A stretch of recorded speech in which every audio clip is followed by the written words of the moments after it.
All right, so hello everyone. I'm going to present from here to be able to be heard by Michelle. So Michelle Spierings is an assistant professor at the Institute of Biology at the University of Leiden in the Netherlands. And we met when I was doing my internship there. She investigates acoustic production and perception in multiple animal taxa, including songbirds, parrots, and primates. And in this talk, she's going to talk about musicality, especially focusing on traits like rhythm, pitch perception, and vocal learning. So enjoy the talk, and also if you have questions, please come here to ask them because the microphone is right here. Thank you so much. Enjoy. Thank you. Thank you for that wonderful introduction, Lorena. Well, let me start by saying so sorry I cannot be there today. I was catching the train this morning, but more than one person jumped in front of it apparently. So I missed that, but I'm happy to be able to give the talk online. If there's anything, just let me know or let Lorena know, and you can always stop me even though it's boring online. I try to make it as entertaining for you as possible. I know it's not as nice looking at a screen as it is looking at a person, but we'll do our best. Yeah? Okay. Just let Lorena know if there's anything in the meantime. Yeah, so as she said, I'm Michelle Spierings. I work at Leiden University. I still also have a position at the University of Vienna where I did my postdoc, but then I continued there as a PI on another project whilst I was also here. So I did this horrible, not recommendable dual position. But it's great. It's two really nice labs, so that's that part is really good. And I study the biological roots of musicality. And oh, sorry, there we go. And what I find so fascinating about music is that it's everywhere. You find it in all different cultures across the globe. You can say music is it's a basic fact in every human society. And even though it's really diverse, as you can see in this picture, there's all these different types of music, there's different sounds, there's a lot of differences in music. There's also actually quite a lot of overlap between music in different cultures. There's comparable rhythms, there's melodies, there's patterns that we find across cultures. And besides being very common, music is also very ancient, to be honest. So this is a flute that was found by archaeologists. And to give you a bit of a perspective how old it is, these are all the ancient dynasties. Then there's the whole Stone Age. This is roughly where the mammoths went extinct. And this is when this flute was found, or not when it was found, but when it was made. So that's over 40,000 years ago. This is in the time when the Neanderthals were still on Earth. So there's very little proof of language from the age because that doesn't conserve. But this flute gives an idea that music is actually very old and might have been part of human culture for a very long time. And we say everyone is musical. That is true, that everyone is musical in a sense. Even newborns are musical. I'll let you listen to a sound I hope that works. Of a study that was done with newborn infants. So the infant on the picture is just 2 days old, where they played rhythmical sounds and they recorded neural responses.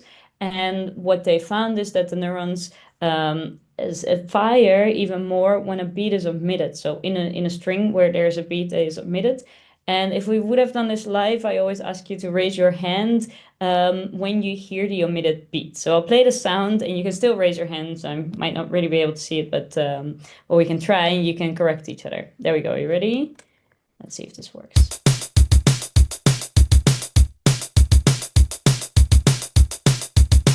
All right, I see some hands raised. That means that it's working. That's great. And what I also noticed is that you noticed one of these omitted beats. But the truth is that in this sound file, there's actually two of them. One was the one that you noticed, that I saw some hands raised for that one, because it was on the beat. So it was one of these main beats that was missing. There was also another one missing, another note, which was right after the beat. We call that the offbeat. And it's much harder to hear. So I'll play it again. Maybe you can hear it. Okay, focus.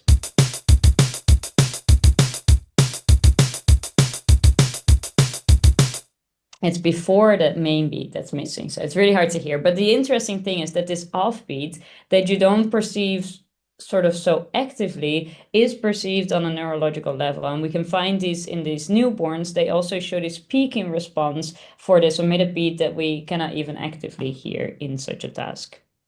And the same goes for the rhythm of your mother tongue. So this was also a study with newborn infants where they get a pacifier that has electrodes on it, and you can measure the sucking rate of the infant. And what they did is they didn't play any speech sounds. They just played the rhythmical structure of their mother tongue versus an unknown language, to the infant unknown language. And what they noticed is that the infant started sucking way faster and harder on the pacifier when they heard the rhythm of their mother tongue. So this ability to respond to sounds, to recognize certain structures in sound, is something that's really ingrained in humans and has a very early onset in life. And I always talk about musicality, not about music. Specifically, when I do this research, musicality is the capacity for music. So that's the sort of the cognitive requirements to create and perceive musical structures. Music is a cultural construct. So music is something that we produce, and different cultures can be different. Musicality is sort of the cognitive foundation of music. And what we then look at are these three main components of musicality. That's melody, rhythm, and timbre. And I'll go through them a little bit just to give you an idea of what I mean when I talk about musicality. Right, so this is a piece of music that you might recognize. Sometimes someone in the audience is like, "Oh, I know this one," but that's not important. The music is not important on its own. What's important is what we can find in this music. So when we talk about melody and we look at this piece of music, we can talk about absolute pitch, and absolute pitch is just a recognition of a note. The frequency of a note. So in humans, this is rather rare. 1 out of 10,000 people has absolute pitch perception, which means that they hear something and they're like, oh yeah, that's a C4. But in animals, this is really common. Dogs, cats, loads of animals have absolute pitch perception. Infants, also when they're born, have absolute pitch perception. But what we think in humans that took over is what we call relative pitch perception. And relative pitch perception is that you can understand the relative distance between consecutive notes. So you know whether a melody goes up or it goes down and what happens to the melodic contour. That happens. So when I would play to you a song that you know by Rihanna, for instance, and I play it a few notes higher, you would recognize it as the same song because you recognize the relative distances between the notes. If I would do that with a dog, it would think it's a completely different song because it just recognizes each and individual note, right? So that's the difference between absolute pitch perception and relative pitch perception. Then there's contour perception, which is just the recognition of the melodic contour, so the direction of the musical piece. Right. If we talk about rhythm, there's also several different things that we can note in a musical structure, which is, of course, isochrony. There's a lot to do about isochrony. That's just a very regular interval. Right? Isochronous means like a metronome. It's like all the intervals are exactly the same. Then there's something that is deemed way more complex, that is beat perception. And you can see in this musical piece that here beat perception would be really hard because there's hardly any notes that fall on the beat. Right? This is the beat of the musical piece, and you can infer the beat from the music, but sometimes you have very little support to where the beat actually is. And humans are really good at beat perception. That's why we can dance to music that's actually quite abstract, and you would be able probably to clap along with this music because you have a sense of beat perception. But this is something that's much more rarely found in animals, and maybe only in one parrot and one sea lion so far. And then there's rhythmic grouping, which is this sense that certain notes belong together because they fall within one rhythmic set. So with these two notes, they go from high to lower, and we group them perceptually. We have biases to form these sort of little rhythmic groups. And then finally, timbre is maybe one of the most hardest sort of constructs to explain, which is just mostly the instrument that produces the type of music, right? It can be the same notes, it can be the same rhythm, it can be the same frequency in principle, but still it sounds different because it's produced by a different instrument that has a different body, that has a different fiber, different tissue, different everything. And so what I wanna do in my research is sort of find the biological, oh, that's a Dutch word, isn't it? The biological roots of musicality. So to understand which of this perception of music, which of these cognitive constructs that we require for musicality are actually shared between multiple species, which ones are sort of our biological nature and which ones might be more cultural, and therefore maybe more diverse within humans.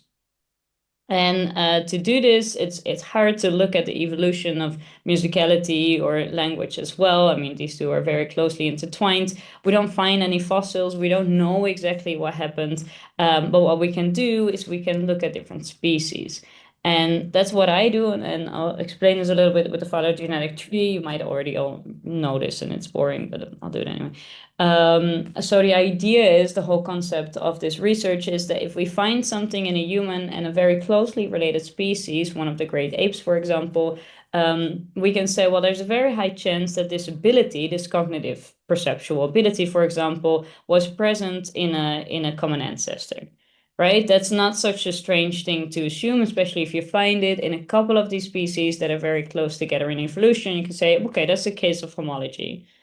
When you find it in a mammal, but a less closely related mammal, like a cat, for example, it already becomes a bit of a harder question. Would that still be a homology, or did it evolve in cats and in humans? And that all depends on if you find it in multiple species. If you find it in a lot of mammals, you can say, okay, this trait probably had a common mammalian ancestor. But what happens if we find it in a bird species, which is very distantly related phylogenetically to humans?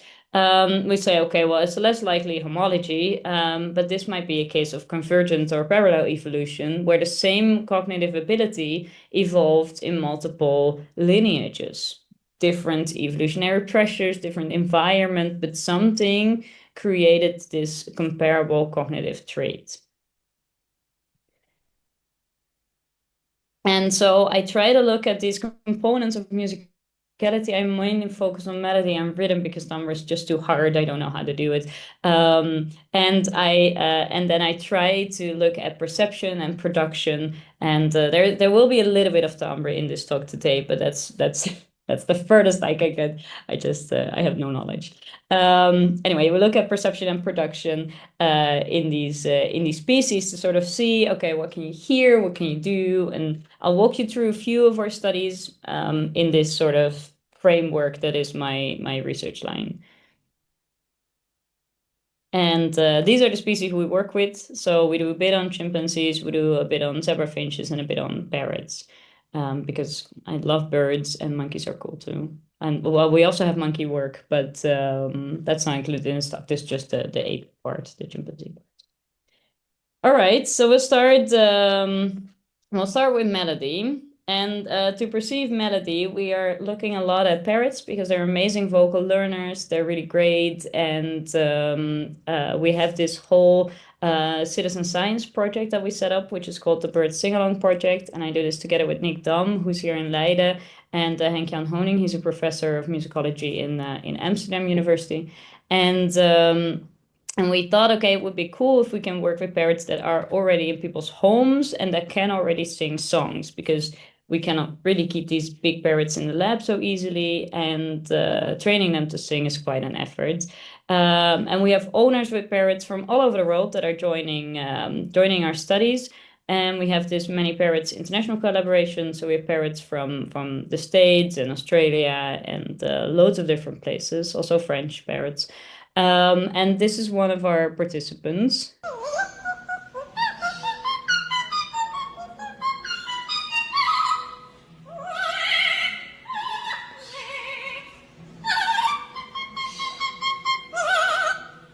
Did you hear that? I hope you heard it. So that's a parrot singing Queen of the Night. And oh, sorry. Yeah, you can listen to it over and over again. It's so impressive. Parrots are really good vocal imitators, some of them at least. So that's great for us. And what we do in the Citizen Science Project is we ask people, okay, could you please record your parrot whilst it's singing one of these songs and send us the video, but also the original file. So some parrots learned it from a song on the internet, some learned it from Beyonce, and some learned it from their own owners. in that case, we need the song of the owner too, because if they sing off key and the parrot sings off key, it's not the parrot's fault, right? They just learned the bad version. Anyway, we asked them to send it to us. We analyzed the songs, and then we sent them an altered version. And I'll show you this in 2 slides, what the altered version looked like. We ask, oh, can you play this new version to your parrot, please, and record what your parrot is doing? Send it all back to us. So that's what they have to do. The first 3 steps are easy. The second steps, the last 3 steps are a bit harder because they have to play back a song and then also record their parrot, and parrots don't always respond in a very, own-minded. But it works out for a few people, and that's really nice. And what we then get is, or what we send them, are these transposed melodies. So this is an example. What you see here is a spectrogram of Queen of the Night, so the song that the parrot was just singing. And you can see these little lines which show the frequencies that are loudest. So on the x-axis is the time, so just over time. On the y-axis is the frequency. So you can see wherever it's dark, that's a frequency that's loud, that you can hear. And all these little bends, or what do you call them? They're these and then this longer one is the yeah, okay, that's the song. And so what we do in this case, we made it lower. So here you see a lower version. So light blue arrow is where the pitch used to be, and then the dark blue arrows are transposed version. So it's a few notes lower, not that much, but a little bit. And what we see that every parrot does something different, of course, otherwise it would be too easy. But what you see in this graph are the notes of the song. So this is again Queen of the Night, so it's a do-do-do-do, and then the C7 is the do-do-do-do-do-do-do, the F6 is the last note of the song, right? And in yellow, you see the original parrot, and in red, you see the original human. So what's already noticeable in this one example that I'm just going to give is that the parrot does really well. So the mimic, the imitation is super, it's spot on. It's nearly exactly the same as the human. And then the blue line shows our pitch shifted song. So in this case, it's higher. So it's shifted to a higher frequency, a few notes higher. Instead of a C7, it would be an F, I think, an F7. And in the green line, you see what the parrot does. And what happens is, so the parrot is not learning to imitate directly, but it does recognize the song as being the same song. So it starts on this original note where it's like, oh, I know this song, I can sing my own song. Then it realizes that it's a bit different, and it starts to create a different version of its own song. And I must say, every parrot does it in a different way, so it's hard for us to find any sort of common ground. But what we do find in all of these parrots is that they have a way of adjusting their songs to the new version in a way that makes sense. Because what you see in this example is that the parrot keeps its spectral contour, like it's a melody. You see it still goes up. It's flat for a while, less than in the original, but still quite well, and then it goes down again. So it has this sense of where the notes have to be relative to each other, even though they're all in a different position. And we think with this study, we're sort of showing for the first time that a non-human species like the parrots might actually have this sort of relative pitch perception. And that's interesting because it's been long thought that relative pitch perception is a hallmark of human musicality. We're musical because we have this amazing feature, and all animals only have absolute pitch perception. But maybe we can say that there's something going on in the parrots too. We're still working on this to sort of get enough data and to make sense of all the varying patterns, but all of the varying patterns still point in the same direction. That relative pitch perception is actually present in another species too.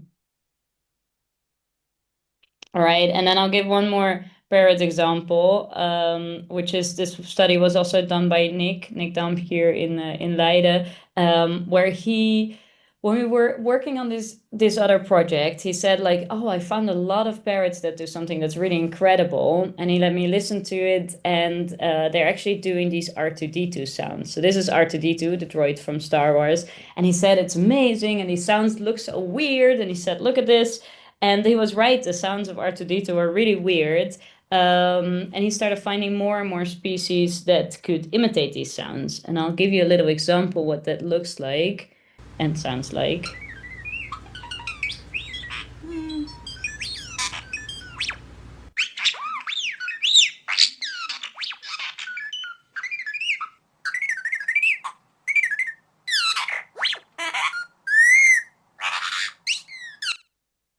Did you hear that?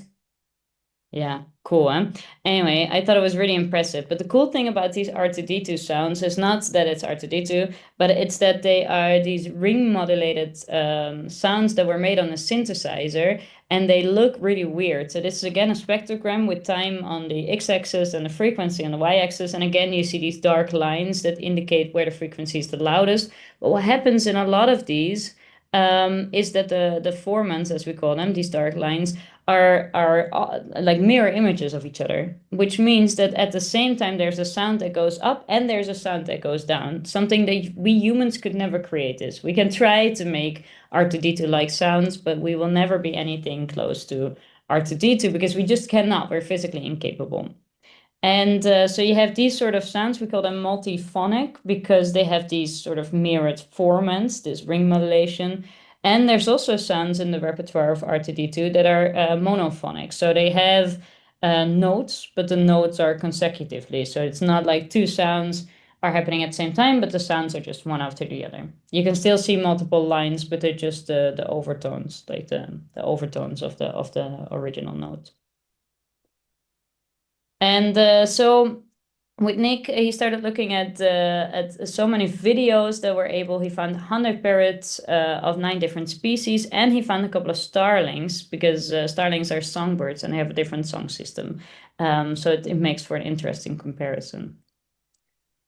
And this is an example of one of these multiphonic sounds. So you can see there's this one format that I highlighted in blue here, and there's another one highlighted here in red. And these are these sort of mirror images of each other. So there's a sound that goes, and there's a sound that goes, so up, down, and down. Okay, yeah, you got it.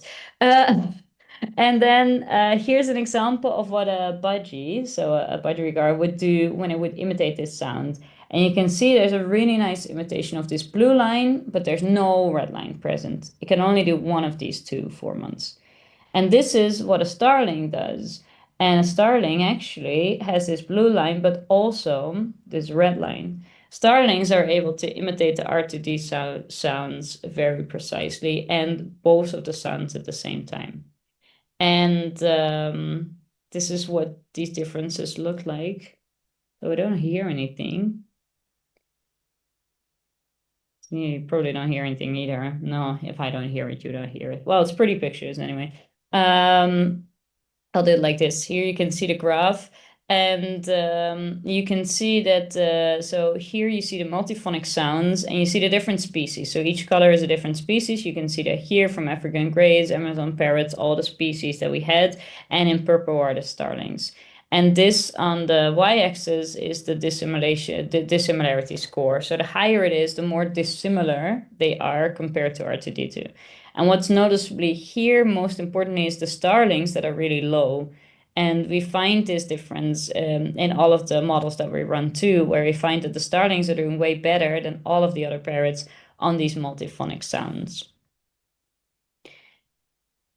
And we think there's a good reason for that, and that's the syringe, so the song system of parrots and of starlings. So this is on my left, you're probably also left.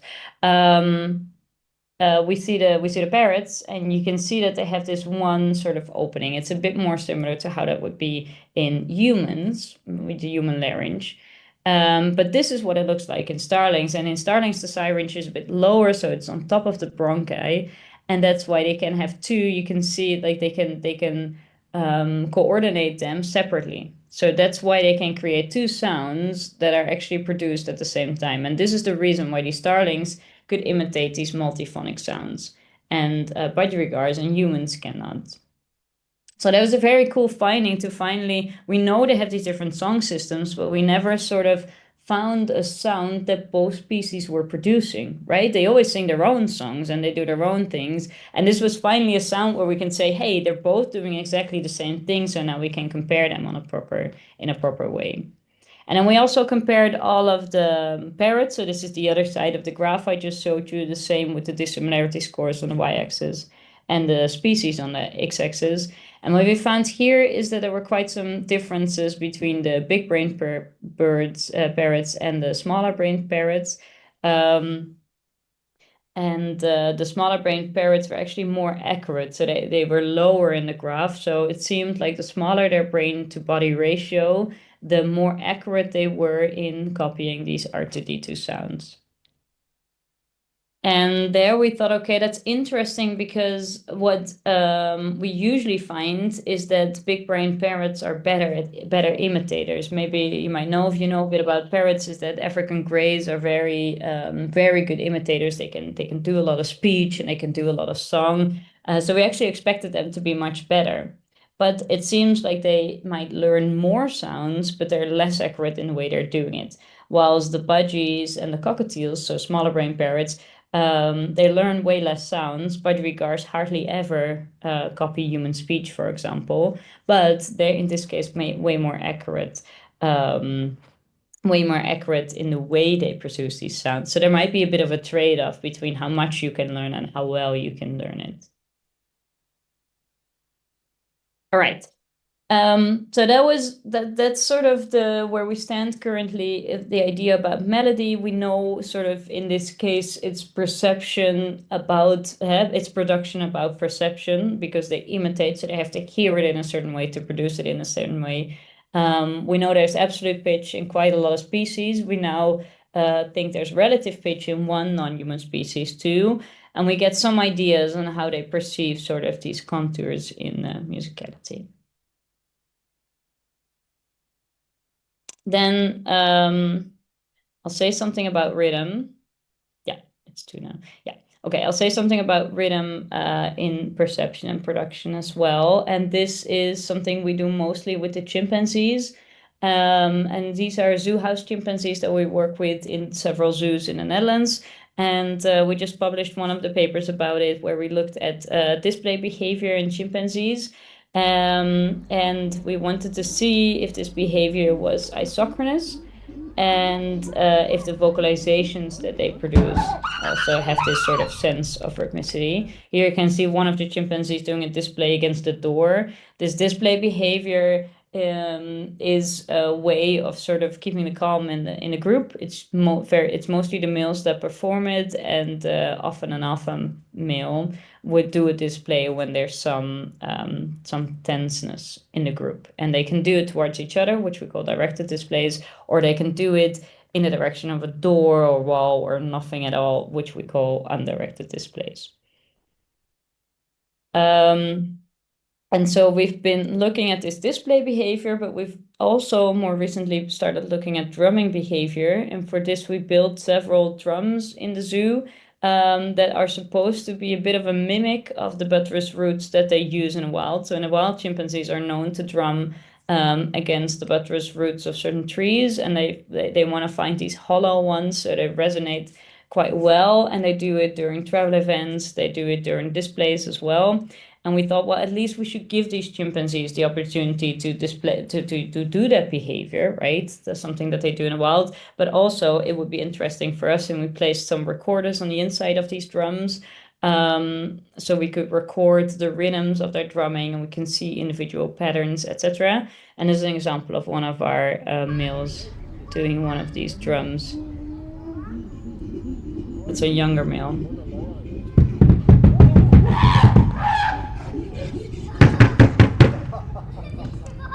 And a couple of weeks ago, a paper came out about the rhythm in these buttress drumming behavior in wild chimpanzees, which was very impressive, because up until then, it's been really hard to sort of find a common analysis in that, because people record it when they go into the wild and they observe these animals. They sometimes record one or a couple of drums, but of course the chimpanzees do it a lot whilst they're traveling. So when they're moving away, and then there might be a drum in the distance, but you don't know who it is. So it was a big effort to get all of that data together and to do one big analysis on all the drumming events that people recorded over many, many years. In the zoo, it's much easier because we can just place a drum there, we can place a camera on it. Of course, it's not a wild situation, but it does give us some insight into this drumming behavior in general. And the first thing that we noticed is that this drumming is really isochronous. Not completely unexpected, because we find it nowadays in a lot of species that all of these behaviors tend to have some form of isochrony. And what you see here are density plots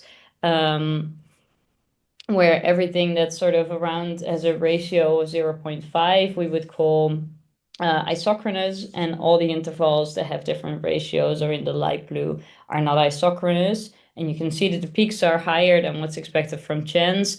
But most importantly, what we found very interesting is that when with these displays or with these drums, when they're undirected, so when they're not towards another individual, we find a very strong isochrony. As soon as they are directed and there's another individual involved, they're still more isochronous than by chance, but it drops down quite a lot. And I thought, oh, that was interesting, as if there's some sort of onlookers effect when someone else is involved, they might be a bit distracted and they lose this sort of strong isochrony that they have in their other in their display behaviors and in their drumming behavior, and that we find everywhere now in these chimpanzees. And this is just to show that there's individual variations. So on the y-axis, you see the x-axis, you see the individuals, and on the y-axis, you see the average length of the intervals between two drums or between two behaviors. And what you can see very clearly here is that it's different for each individual. And that's something we notice in the zoo too. Like for each individual, we can hear by the drum who it is, because they have their own patterns, they have their own preferences. Some run towards it, some just sit next to it. There's quite it's quite doable to trace down who is whom just by the sound of it. And that's interesting because that gives us some idea that something's going on. And on the one graph on your right, I think you see the motor production, so the movements, and on the left you see the vocals, because they do these pant hoots at the same time, which you just saw in the video as well, right? They scream. And so we analyzed both the isochrony and the interval, sort of the speed of the vocalizations as well as the motoric behavior. And in both you see these individual differences. So that says that there's quite a lot of rhythmicity in these displays and in these drumming behaviors. It's in vocalizations as well, and we knew that because there's been a lot of rhythm research in the last decade, and especially in the last couple of years, this field of study grew immensely. And that's great because now we keep finding in more primate species too. They're not enough vocal learners maybe, and they're not so complex on the auditory domain, but they do seem to have this strong isochrony. It's in gibbon song, it's in orangutan calls, it's in a lot of species. We're finding that more and more of this isochrony in zebra finch song, there's isochrony there too. So I think we're getting more towards that point where we can say, hey, this is something that we find in so many species that even though we started finding it in birds originally, like 20 years ago, we found some isochrony in bird song. And then now more recently, we're finding it in a lot of mammal species too. So we can say, hey, maybe this is one of these things where we first thought it was convergent evolution, but it might actually have been homology, because it's this regularity, this rhythm seems to be everywhere, and that's great. That's great. It's a really interesting field of research, and we've now started. We know in zebrafinch song that there's isochrony too, but we wanted to know if that was part of the learning process when like young zebrafinches are learning their songs from their fathers and other adults.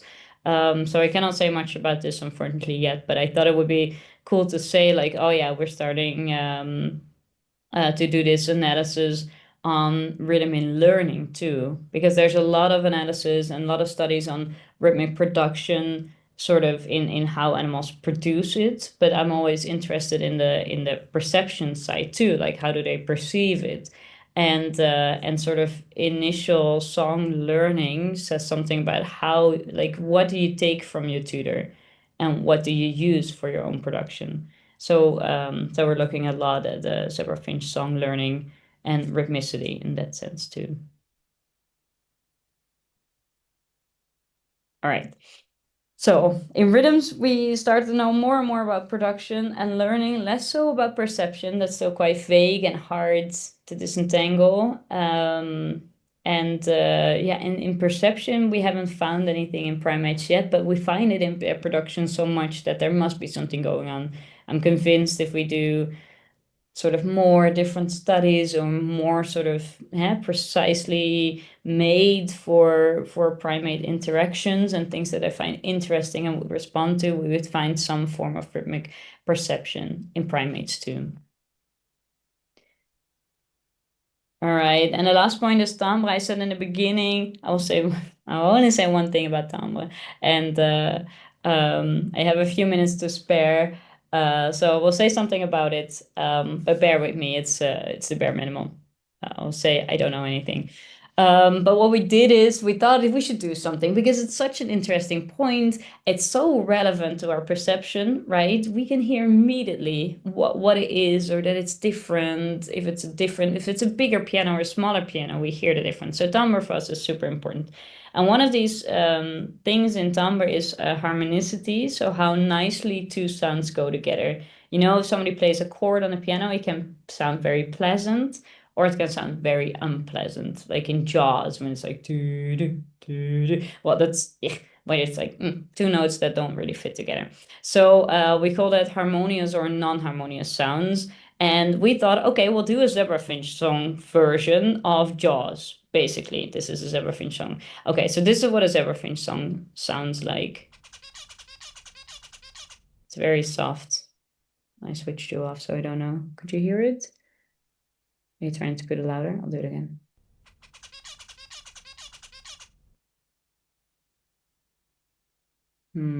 Okay. And then what we did, so we had two, this was manipulated on a computer, obviously, but we had two zebra finches sing simultaneously the same song, but one was pitch shifted and the other one wasn't. So they were higher and lower, and this pitch shift was either harmonious, so within sort of nice notes, or non-harmonious, so this sort of dissonant, horrible sound. This is the harmonious one. Doesn't sound bad at all, right? And this is the non-harmonious one. Can you feel that it sounds less nice? Yeah? Okay, I'll do it one more time.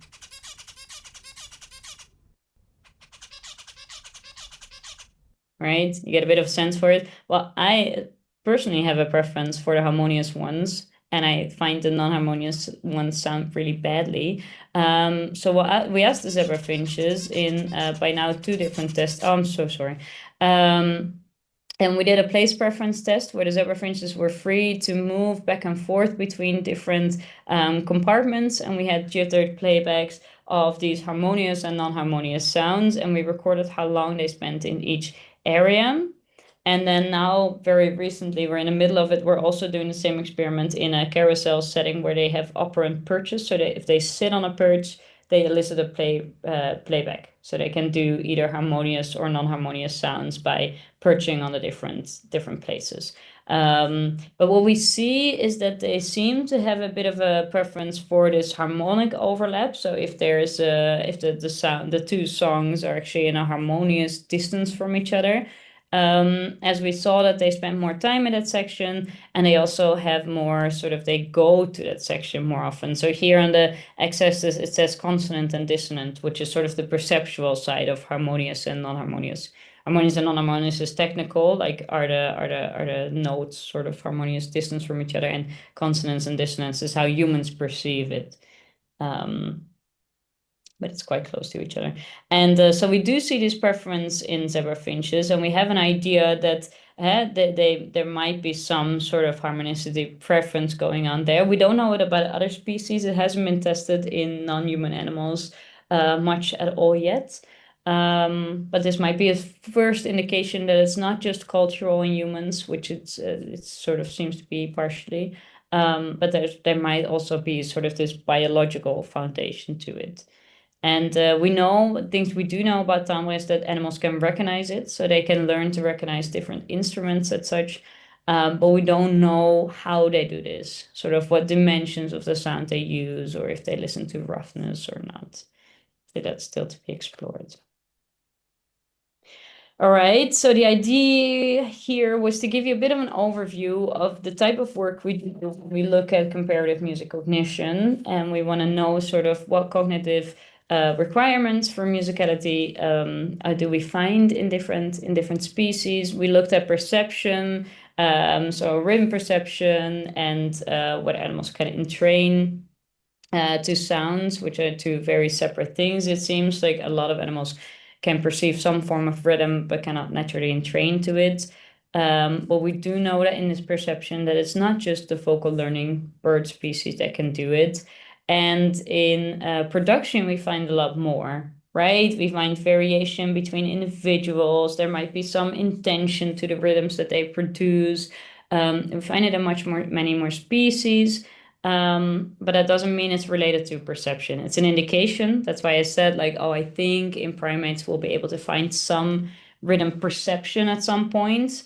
But mostly this can be an indication because you can produce really regular things without knowing you do it, right? If you run as fast as you can, it's going to be regular, even though you don't know what regular is. So that's the thing. That's the thing we're still struggling with. And then a little bit on preference, because you also want to know what the function is of all these musical aspects in animal vocalizations and in animal behavior. Yeah, so loads more to do, yay, which is always good, and I'm happy I have my research group to do it with. So these are my PhD students. There you can see Nick, who did all of the awesome parrot work, and you did my postdoc, and Marco and Julia and Anna, who are the PhD students on this project. And yeah, we're very happy with all the species that are involved in it too. And thank you for listening to me today. I can see you clapping. That's nice. I cannot hear anything. So if you have questions, I'm very happy to answer them. But you might want to sort of, I don't know, ask them in the computer. Can you hear us now? Can you hear us a bit? Apparently not. 1 2 1 2 1 2 1 2 1 2 1 2. Can you hear us? Yeah, I can hear you. Yes. Okay. So with that really unpleasant setting, does anyone want to come here to ask a question? A question? Yes, please. Come over here.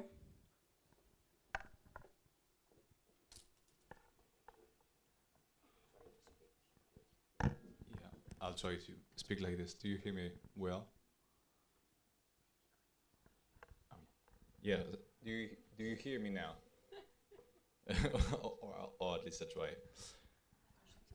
Oh, yeah, okay. I hear it like a little bit. Okay, so I was wondering, how do you define when you conceive the harmonious and non-harmonious? Like, what feature did you pitched or twitched a little bit? Because to me, it's really sometimes it can be really linked to Western cultures or something like that. Like at least the concept for us. So does it make sense to transfer it to animals? Yeah, that's such a good point, and you're totally right. This whole research in humans started saying like, oh, we all have a preference for harmonicity, but they just started doing it in Western countries, and then they went to other countries, and they were like, oh, wait a minute, in other cultures and different sort of environments, they have different preferences. So why I thought in zebrafinch it would be interesting is because in their songs they also have these harmonious stacks. So a bit like I always try to think like, are zebra finches like humans in Western cultures or or not? But they do have this sort of life experience, and these were quite young zebra finches, so they were about 6 months to 1 year old, so they had quite a bit of song experience with zebra finch songs, and of course some Dutch and English speech sounds that they hear here. But I thought, okay, there is these harmonious stacks in zebrafinch songs, so that could sort of modify their preference behavior. And what I still have to do is to look at if there's differences within age, for example, like the younger zebrafinches show something different than the older ones, etc. All right, thank you.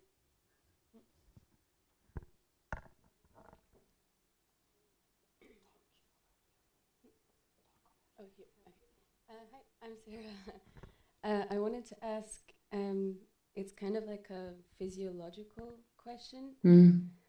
So you know how you showed us the video of the parrot that can do synthesized sound using biphonation or multiphonics, you called it? Yeah. Do parrots, like, in their normal repertoire have any like functional calls which use this kind of vocal pattern, like biphonics? Or Yeah, so the reason why, so in that example, there were quite a lot of budgerigars, and the budgerigars are not known to be good imitators. They hardly ever imitate humans, for example, or different songs, but they do have a wonderful repertoire on their own.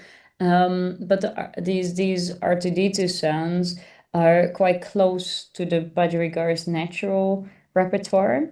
So that's why I think that in some species were better at these sounds also because it was just closer to what they would naturally do. But still, like in parrots, we don't find any of these multiphonic sounds in their natural repertoire, at least not that we could find, is where they do these like opposing form and structures, right? We do find that in some songbirds and in deers. There's these very big deer species that can also do apparently can modify their larynx and make different sounds. So we should test those for R2D2. But so yeah, there is a strong link to sort of their natural vocalization behavior, I would say, yeah. I ask because killer whales use two-component calls. Yeah, bits and bobs. The more you lean forward, the better I hear. Oh, okay. I'm sorry. No, that's backwards. Yeah. It's okay. So I was asking because killer whales use two-component calls in their vocal repertoire, and people think that they like carry more information in this kind of vocalization. So I wanted to know if it's like a similar like physiological thing, like with the vocal cords of parrots, if that's the only deciding factor to tell you whether a species can produce like multiphonic vocalizations, basically. Right. If I understood correctly, your question was whether these sort of their or morphology basically is the main determining factor whether they can do these things or not. Is that correct? Yeah, I would be interested to know. Yeah. Yeah, I think it plays a big role, but of course, there's also cognition, right, involved in these imitation things. You have to be able to memorize all of the sounds. You have to sort of be able to have such fine motor control over your range to actually produce such a variability in sounds. So there's quite a few other things that play in hand, and that's why I think we find these differences between the parrot species. They all have a similar morphology range-wise, but they have different cognitive abilities, they have different natural repertoires, like there's these other differences between them. But between the parrots and the starlings, I think the biggest difference is their morphology, just the fact that they have this different siren structure. That's really interesting. Thank you for your response and for the presentation.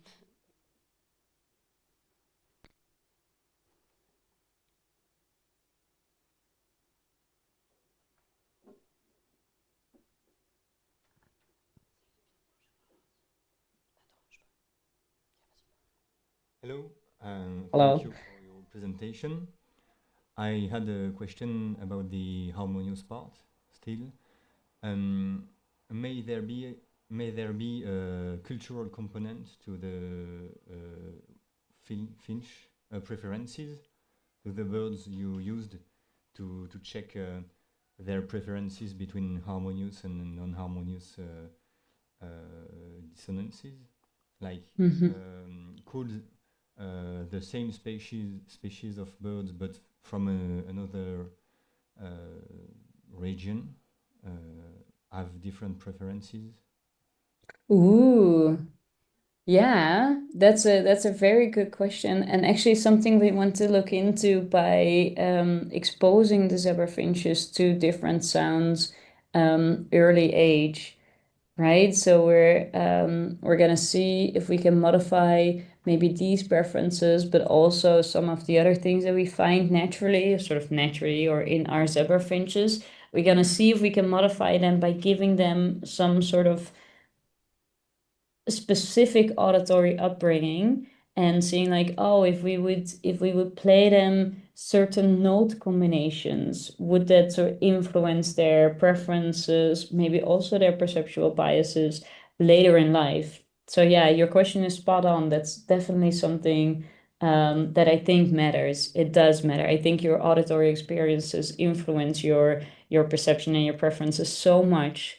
Like we know in humans that we tend to prefer something common, right? If you hear a song for the first time, you might hate it, but after 7 times you don't mind that much anymore, and after 20 times you like it. That's a very common process where it's just how much you're exposed to something explains how much you love it. And this principle works in other species too. We find that in other species, they also have preferences for just the most common combinations, right? So definitely, I definitely think there's something going on there, and we'll try in the next year. This is one of the projects that we want to run, is sort of this early life experiences influencing perception and preference. Yeah. Thank you very much.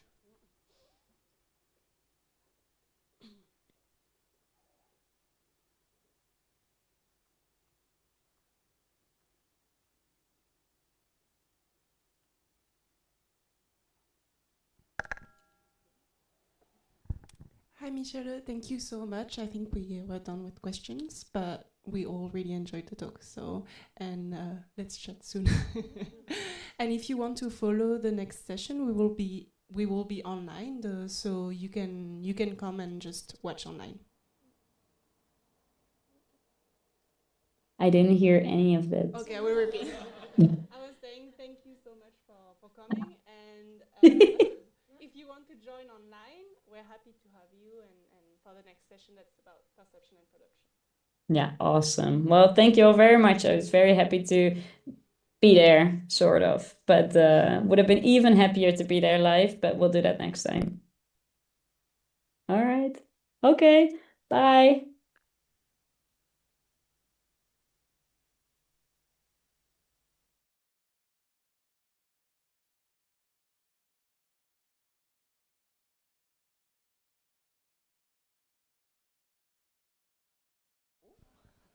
That's a bit loud. Hi, everyone. So we're going to start our next session. Our first presenter is Aude. And yes. Okay. Yep.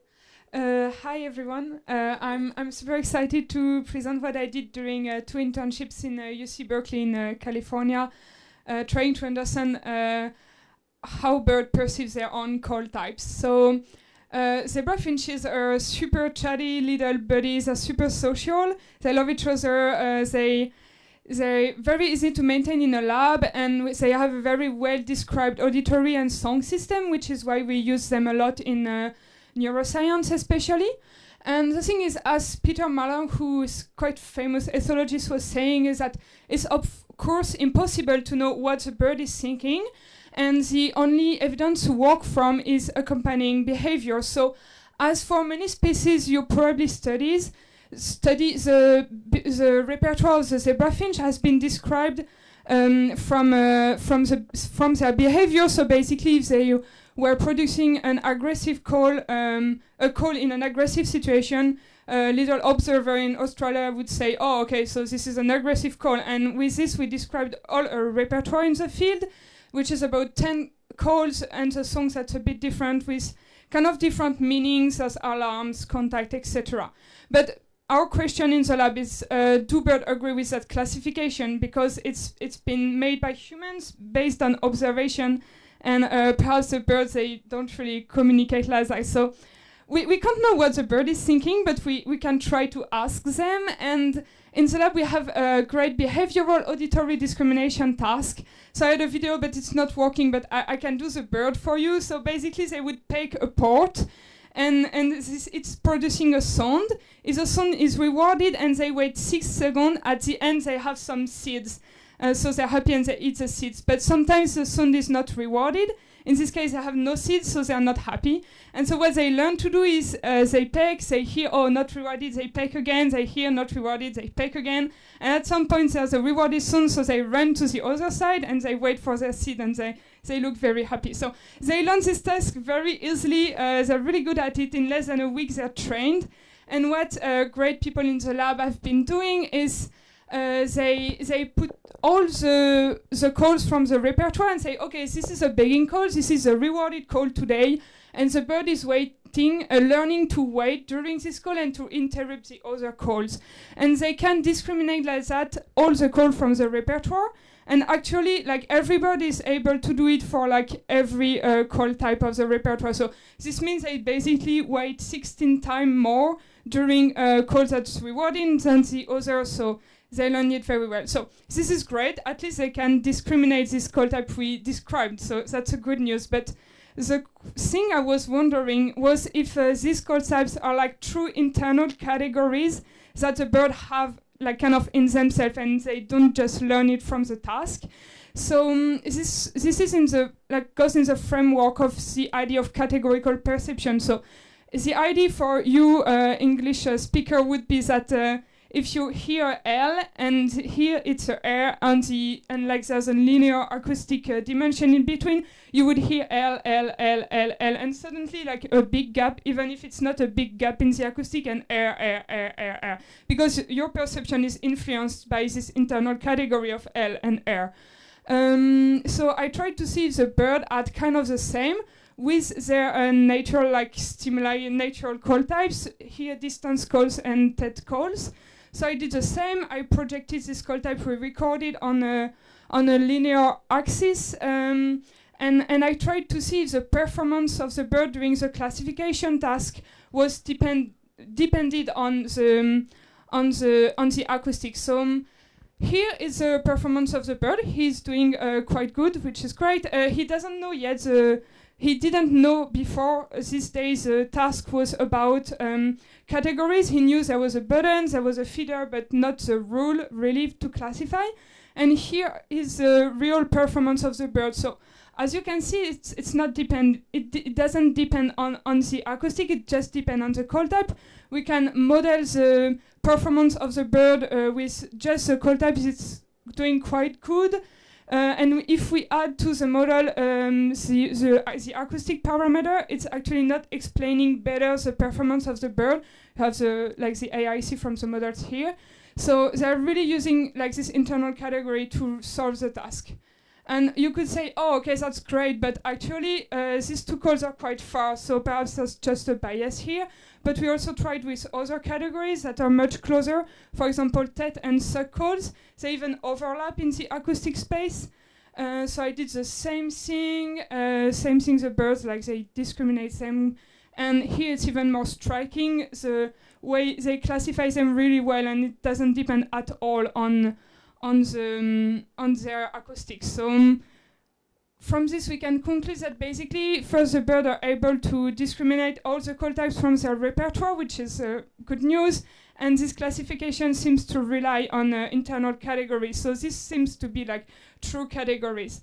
But what we were wondering in the lab is that, okay, it's quite hard actually, because every bird has its own way to do this SUC call and this TET call, and that they can know who is calling from every call type. So it's kind of a messy acoustic space, and from this they just take a category. So we were wondering how the brain was doing to create these categories. And so for this we have a great setup that a PhD of the lab has been working on, which is basically synchronizing the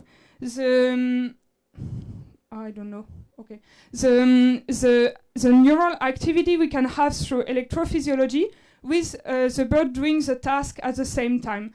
So I implanted birds with electrodes in one of the brain regions that's basically an analog to the auditory cortex in mammals, but with a bit more cognitive functions too.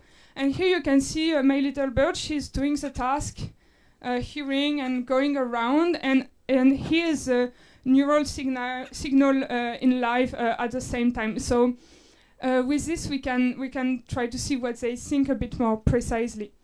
Here is, so from these electrodes I can have like hundreds of neurons per day.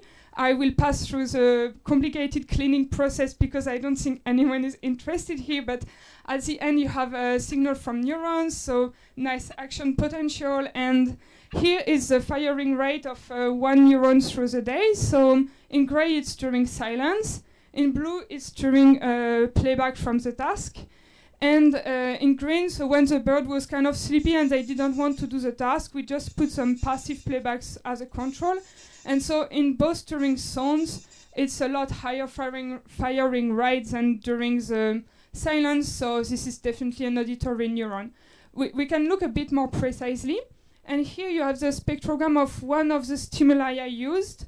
It's a distance call, and each little thing here is one action potential from the same neuron I was showing you before.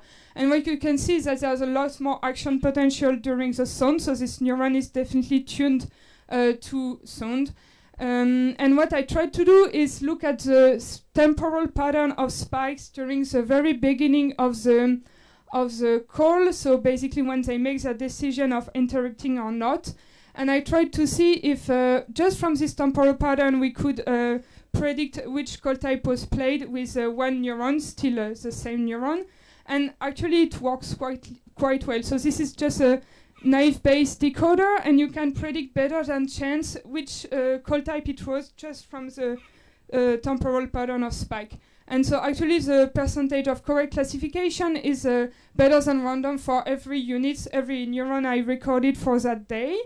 And quite interestingly, no neuron was like really tuned to one call type. For example, there could be a neuron that respond only for distance calls, but it was not the case. They just all respond a bit differently for call type. So what we thought is that it's probably because it's an ensemble code. So like if you take all the neurons together, then you would know really what was the call type. So oh, something is running, and I don't know, whatever. That's a nice call from zebrafinch. So indeed, if you pull all the neurons together, this is just in one day for one bird, but you can predict quite well which call type was played. And here's the simulation I add each time one neuron, and we can see it's not dependent on one neuron that's doing the job great, but like every neuron is adding a bit of information. Okay, you could say to me, okay, this is great, but you said this is auditory neuron, so obviously they respond differently if the sound is different and your call type are different in terms of acoustic. So what we did is that so we have this call type based on like behavior, but I can also extract my spectrograms, make a UMAP of them, and just look, find clusters just based on the acoustic.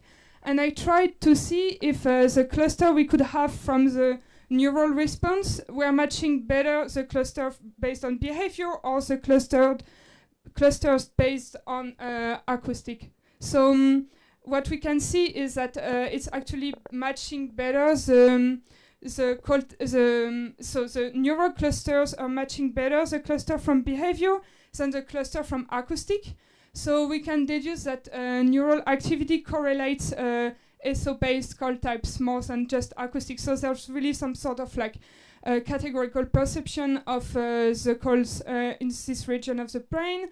There's actually a lot of things to do still. We could test kind of the same figures that I showed you at the beginning, but with neurons. There's also some question about the meaning. For example, 2 alarm calls would be coded more similarly because they kind of mean the same things. And so I have to explore all of this. And I really want to thank my lab because they're all super nice and I learned a lot of things with them. And yes, I'm very happy to take questions.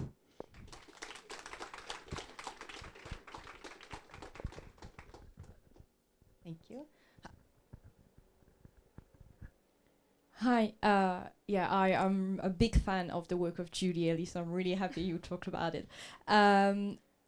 I have a question, which is when you play these calls that have, at first, they should have specific meanings for them, do they maybe just at first answer with some specific behavior, like alarm calls, they get a bit agitated or some sort? Yes, it's too much of the beginning. Yes, definitely. So when they hear distance calls, that's calls they use to communicate with each other when they don't see them. So usually they reply, and sometimes even after a long time of playback, they reply because it definitely makes sense to them to hear an individual without seeing him. In this case, they hate when we have too much distress call or aggressive call. So we try to not test them too much on like this ones being rewarded because. And it's actually aggressive call is one of the only ones they don't do. Like a few birds don't classify them correctly, and we can see there's some sign of distress, like they don't like that. Okay. So yes, Super interesting. Thank you. Hello, thank you for your presentation. I think I didn't understood the part where you mixed signals or calls together and they were supposed to classify them, or did you not mix them together? This one? Yeah, with the before with the analogy with English. Is this one? Yeah. Yes. So thing probably here. Thing is that tet and suck calls they kind of like they're very close in the acoustic. So that's why if you use spectrograms or acoustic analysis, sometimes you would misclassify them with a classifier, but the bird actually don't misclassify them, so they classify suck as suck and not as tet during the task. Yes. Thank you very much. Can we expect same firing pattern for the same sound if we play the exactly same sound? And how do we measure the pattern similarity in the neurons?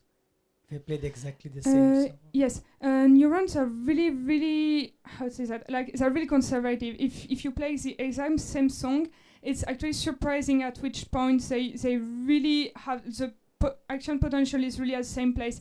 And there's neurons I couldn't show a lot here, but like there's some neurons that are specific to the offset or to the onset, and you really see they align very precisely for the same stimuli.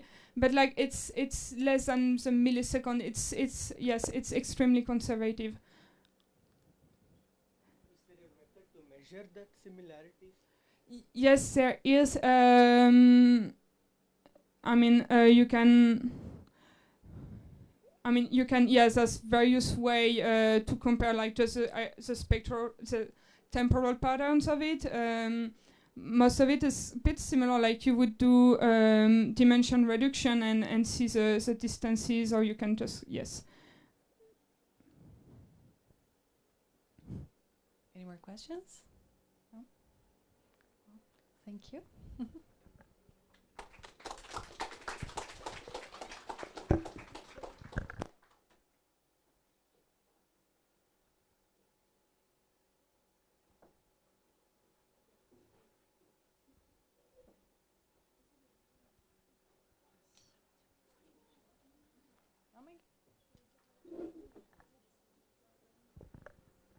Moving on to our next presentation. You can hear me? Okay. So, hello, I'm Flavie Eveillard, and I did my master thesis at the University of Turin. And today I will present my work on categorical rhythm in the group singing of indris. So, communication is usually described as the passing of information from a sender to a receiver. But in some cases, this information can come from multiple senders. And this is the case of collective displays, such as communal singing. And one example of communal singing is the duets and choruses of singing primates. So singing primates are not united by the close genetic relatedness, but by a vocalization they emit that is called a song. Here I use the definition of a song as a series of units of different types and emitted following a hierarchical structure and characterized by variation in frequency. This definition focuses on the form of the signal rather than its function, so it allows for a form of comparative approach, one of which is musicality, which you've heard maybe before, and that is a set of capacities that underlie musical production. And one of these capacities is the production of rhythmic categories in these songs. So these rhythmic categories have been found in singing primates, and they tend to conform to small integer ratios. Small integer ratios are basically proportional relationships between time intervals. And you have, for example, 1, 1, that is isochrony, when intervals of equal durations. And then another example is 1, 2, where you have one interval that is half the duration of the consecutive one. And these 3 here, 1, 1, 1, 2, and 2, 1, are commonly found in human music. How these categorical rhythms are usually investigated in choruses, usually the researchers tend to extract each individual's contribution from the chorus and analyze them separately. But this approach overviews the collective aspects of the display, and this is what I aim to address in my work. So I asked myself the question, do categorical rhythms emerge from the full vocal output of the chorus? And does the number of singers in this chorus affect the potential group rhythm? So I conducted a multi-level analysis looking at different contribution levels that I will describe later, and I compared 2 different emission contexts, a duet where 2 dominant individuals sing together, and then a trios where the same individual sing, but in addition to a subordinate group member. And I tested the null hypothesis that rhythm is fixed across contexts, so there would be no collective rhythm emerging, whereas the alternative to that null hypothesis is that rhythm may change across these contexts and emerge also at the group level. To conduct this research, I looked at the indris, which is the only singing lemur. It's an species endemic to Madagascar that doesn't live in captivity and is critically endangered. Indris are pair-living with their offsprings, and they defend the territory. They have very limited sexual dimorphism, but not in their song. And they only sing as part of a group, which make them great models to study the collective rhythms. So to conduct this research, I went to the new Maromita New Protected Area in Madagascar, which is a mid-altitude forest, where a research center has been active since 2009. And I went there this year for 2 months and a half, and I also used, in addition to my data, a data set that comes from the same place and the same groups since 2010. To collect data, we work as a team with researchers, students, and field guides, and we monitor 1 group per week from 6 a.m. to 1 p.m. every day. To record them, we use solid-state recorders and shotgun microphones from a distance of 2 to 20 meters from the nearest singing individual. And we also take field notes of the context of emission, singing order, and behavior exhibited. So in total, for the dataset that I used for this project was of 109 duets and 109 trio songs. So here's an example of the song of the indris, so get a better idea of what it is. Okay.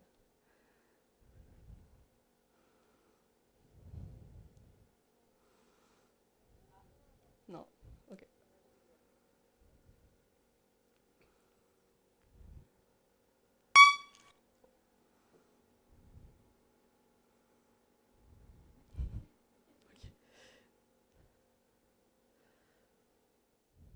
So this is a.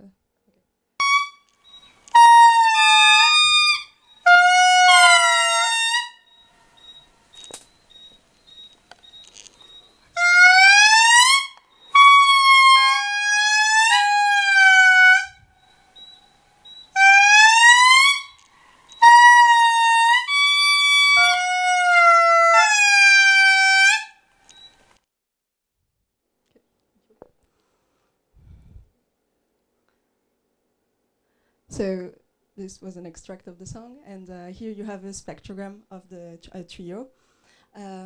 So you can see that the indris song is structured into phrases, single notes, long notes, and has also harmonics. But since I was interested in the temporal aspect of it, I extracted the fundamental frequency of each individual contributions. Then on Prat, I created text grid files where I annotated the onset and offset of each note to only obtain intervals of voice parts and silences of the song. And then for the collective aspect, I created additional two text grid files that first corresponded to the overlap, where two individuals sang together, and the full chorus output. Then on each of these contributions, I calculated an inter-onset intervals, which is the interval between the beginning of notes and the beginning of the next one. And I computed an inter-onset interval ratio, which is a ratio between two consecutive intervals. And what I did is that I looked whether the indris ratios tend to fall into the range of these small integer ratios or of it. And this is what I found. So here you have a density plot of the inter-onset interval and then the inter-onset interval ratio. And what you can see is that in the individual contributions, the duet part, you have 3 peaks that appear, and this corresponds to the 3 small integer ratios. Whereas in the trios, we only found 2 peaks, so they only exhibit 2 rhythmic categories. In the duets, in the full vocal output, the chorus, in both contexts, they exhibit an isochronous group rhythm. And in the overlap, the isochrony only appear at the trios, but not in the duets. Then I conducted another analysis. In the first one, I looked at all the inter-onset interval ratio. And in the second part, I looked at this same density, but for each song separately. And I looked whether the peaks tend to fall in the small integer ratio ranges or off of it. And I found that these peaks, the proportion of on peaks didn't change in the between contexts in the collective levels, but in the individual contributions, peaks tend to fall less on integer than off. No, peaks tend to the proportion of on peaks tend to be fewer on peaks in the trios than in the duets. In individual contribution, sorry. And to better understand this difference, I looked at the amount of peaks per song, so to see if there was a difference, if the difference that we saw was from the quantity of rhythmic patterns exhibited or for the type of rhythm pattern that were exhibited. And we found that there was no difference in the quantity, so the number of peaks between the contexts. So basically the indris in their individual contributions will exhibit as much rhythmic patterns, but they will tend to align less with small integer ratios in trios than in duets. So the key takeaway from this work is that the collective display of indris follows an isochronous rhythm, which suggests that they must, in a way or another, interact with each other to create this rhythm. And a few adaptive functions has been attributed to isochrony, such as the increase of signal predictability or salience, but also an improved coordination and group cohesion. The fact that individual contributions changes with the presence of an additional singer, but remain stable at the level of the collective level, suggests a form of vocal flexibility in these primates that may support this group social coordination. And in conclusion, these results enabled me to reject the null hypothesis that rhythm is fixed. They seem to coordinate each other, and so this rhythmic coordination likely is a socially shaped adaptation. And comparative research, like Musicality, can provide really interesting insight into the evolutionary roots of human rhythmic abilities and in general rhythmic abilities. And that's why I think cross-species application of these collective levels may be interesting, especially in singing primates. And thank you. I want to thank all the people that I worked with, and especially Marco Gamba, my supervisor. And thank you for your attention.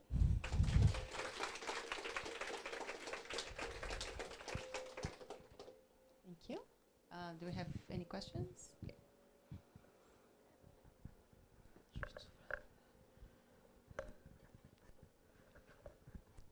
Hi, thank you for the talk. Really, really interesting. I just wanted to ask if you could explain a bit more about why you chose the onset, offset periods of between your vocalizations in measuring This one. Yeah, Yeah. please. Yeah, we use the methods that's been applied to many other species by Roske and all from 2020.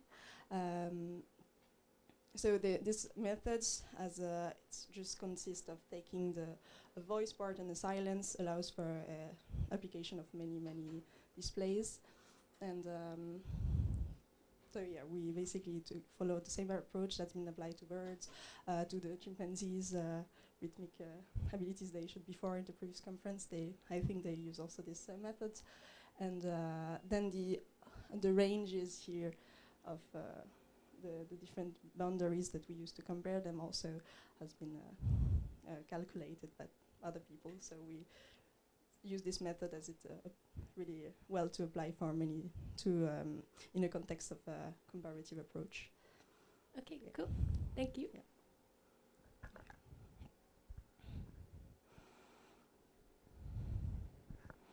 Hi. So I was wondering, because of the annotations you did, and you annotated individually the contributions, like assigned to the individual, I guess. I was wondering how you did this. Like, how did you do which how did you know which contribution was which individual? Yeah. So each this annotation. So basically, in the field, when we go back after in the research center, each student that records the indris, they will themselves clean the song. You extract the fundamental frequency for each individual. So that is why we take also feed notes, because you have to observe the animals. You know which one started, and then also you can recognize males and females because they have different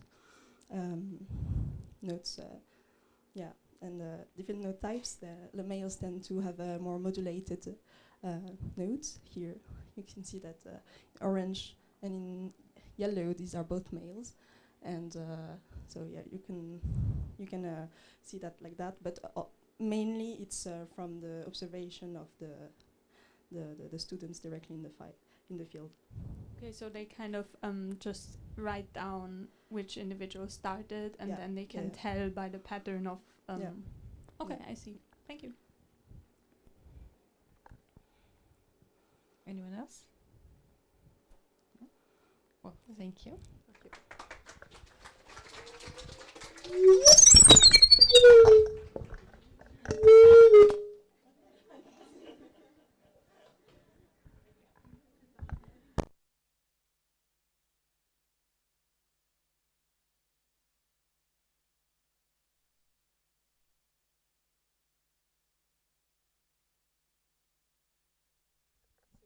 Just the right one, right?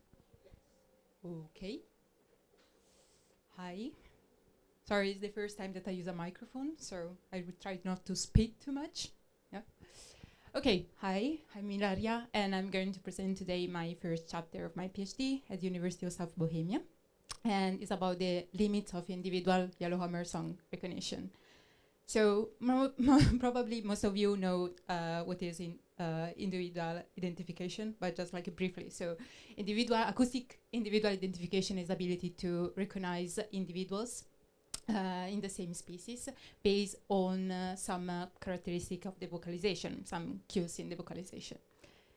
And of course, not all the animals sing equally distinct songs. We have a different type of individuality in the songs. So there are like some animals that have more individual songs, high level of individuality in the songs, like the dolphins, and some of them there are more stereotypized songs, like the seals and the dogs.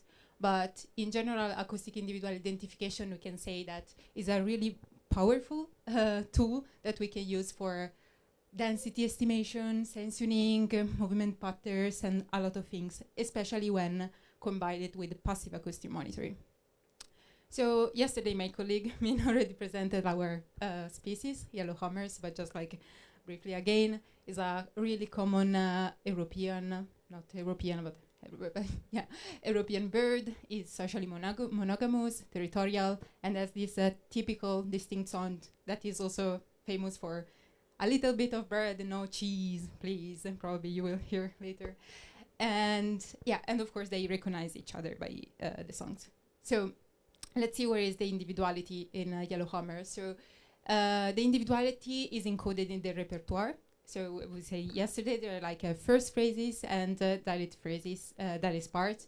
And in the first part of the song there is, you can see like visually that they like the shape is different between the songs, and you can recognize a male from the type of songs in the repertoire. So the combination of the first phrase that you can see here, and you can see that they have different shape, but you can also hear it if it works. Yeah.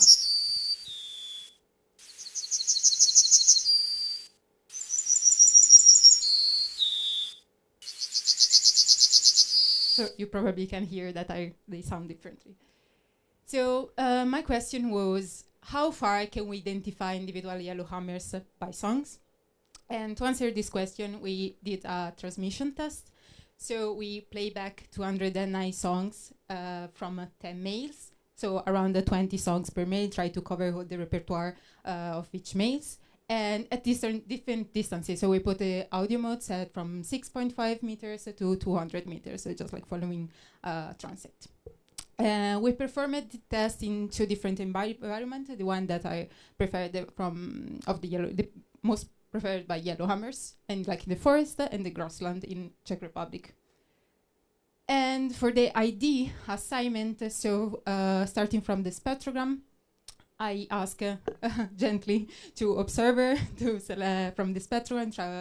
I gave them a catalog with the songs, so the list of the 10 birds with the repertoire, and to assign the identity in each spectrogram. And so this is part of human evaluation. And then, guess, we use Burnett. What a surprise. But we use Burnett like in a different way. I try to assign identity.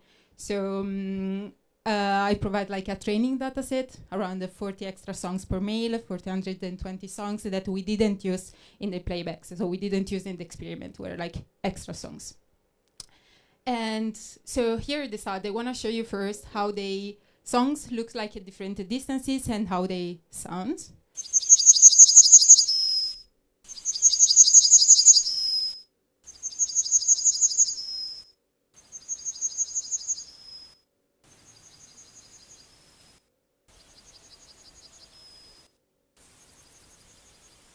Okay, I think, yeah, just to give you an idea that for this species, for some type of songs that like going with more power, songs that you can actually hear and see them up to 200 meters. Not all the songs, and now we're gonna see.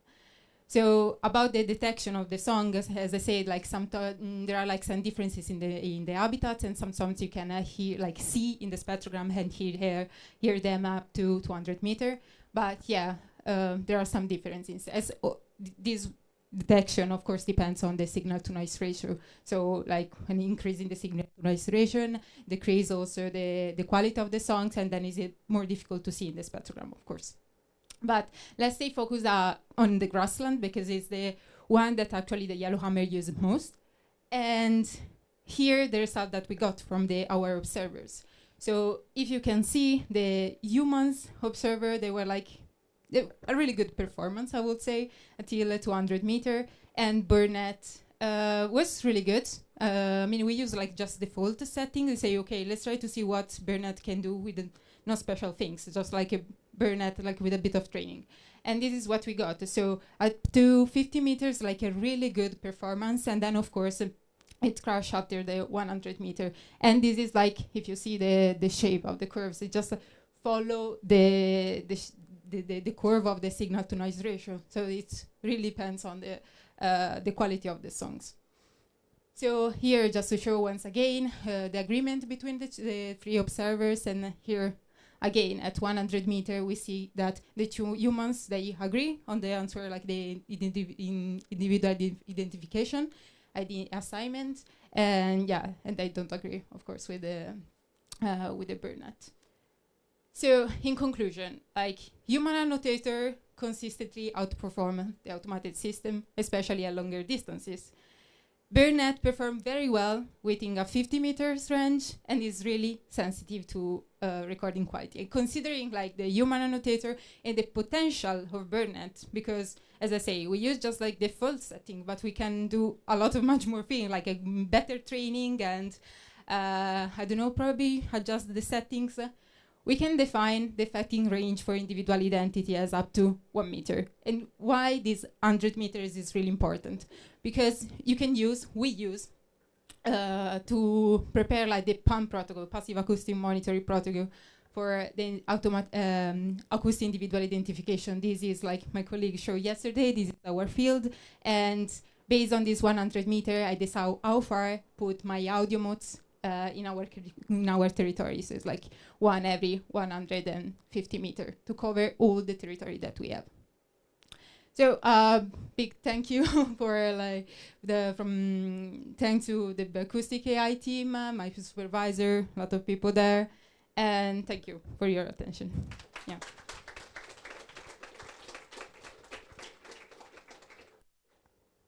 Thank you. Do we have any questions? Yes.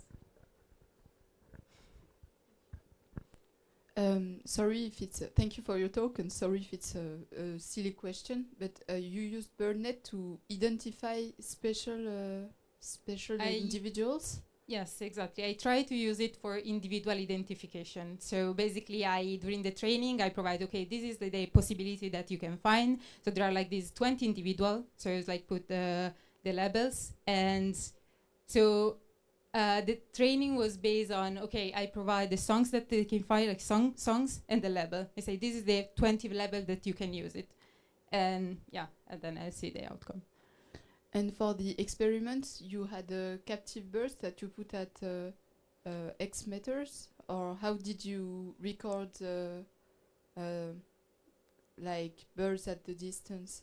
So basically, there is a speaker, and then in the speaker I put like this track of 209 songs. Okay. And then I record it with the audio modes at different distances. Okay. Okay. And the track that I use, I previously recorded with the audio modes, like I just put the audio modes in the field, recorded for a while, and then I got the highest, the best songs that I could, and then I used that for the track. Okay. Okay, thank you. Okay. Hi, that's super interesting. I was wondering how big, if they were territorial, how big was the territory? Because it could be, it seems that individuality travels quite far, like 200 meters you can still recognize. So I was wondering if it was like adaptive for them, for the Yellowhammer to be recognized from far also. I mean, from what we know it from the literature, like the territory size of a Yellowhammer is around 100 meters. So it makes sense that that is the individual identification range. Of course, we don't know. We're not. It's difficult to say if the bird can actually recognize each other at 100 meters or 200 meters, etc. Yeah. Hope I answer. Yeah. I don't know if it was a name for you, but as you see that the birds are well detected below 100 meters, did you try to filter the other detection that you would have above this threshold? 'Cause we can see that some are still detected. Or can you just repeat the question? Sorry. Yeah, maybe I'm not clear enough. Sorry. I was saying that you did put your audiomorphs at 100 meters from one another. Because you saw that Burnett was not efficient after this threshold, but there were still some sounds that were detected by Burnett. Did you try to filter those ones or not? No, I just used the songs that, because they say they use the human annotators and the Burnett. So I just like select the song that the three of them identify. So yeah, I mean, this is the just preliminary result. Of course, we want to play a bit more with Burnett and see if we can improve the performance. So probably there is a chance that we can actually detect more songs and give like a better identity. We still need to play with that, but of course, yeah. Super interesting talk. Thanks. Thank you. Anyone else? Yeah, sorry, me again. I was wondering, the human observers and BirdNet, you trained them on the exact call you made for the playback, like or other ones? No, I use like a different. So there is like the repertoire with the type, and I use like different songs at BirdNet, like is different from the testing dataset. Yes. Okay. Do we have time for? Okay, thank you. Just to continue with BirdNet.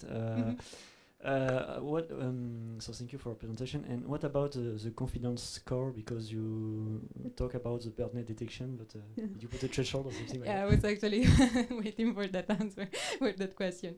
So basically, because we use just like default setting. Actually, we didn't set any confidence score. We just like took the option with the highest confidence score in the output. So we just use that one. But yeah. Because we need to play, we still need to play a lot with the confidence score. Because we tried using different value in the input, but we couldn't get the right amount of correct answer in the first distance, so in the shorter distances. So we say, okay, let's try to get just like there are like several options. We just get the one with the highest score. But yeah, as I say, we still need to play with that, and I'm really sure that we can get like good performance if we, probably also the training in dataset. If we use we didn't use a lot of songs for the training dataset, so maybe also playing with that probably could help. I think. I don't know. BirdNet is not for individual identification. This is like something that we decide to try just because we are curious. So say, okay, let's see, what can BirdNet do. And 50 meters is already like a good result actually, because for some species, yellowhammers you can get like till 200 meters, but for some other species the audio mode range is like shortest, not 200 meters, but maybe in some species 50 meters. So if it works like this. Why not? Yeah.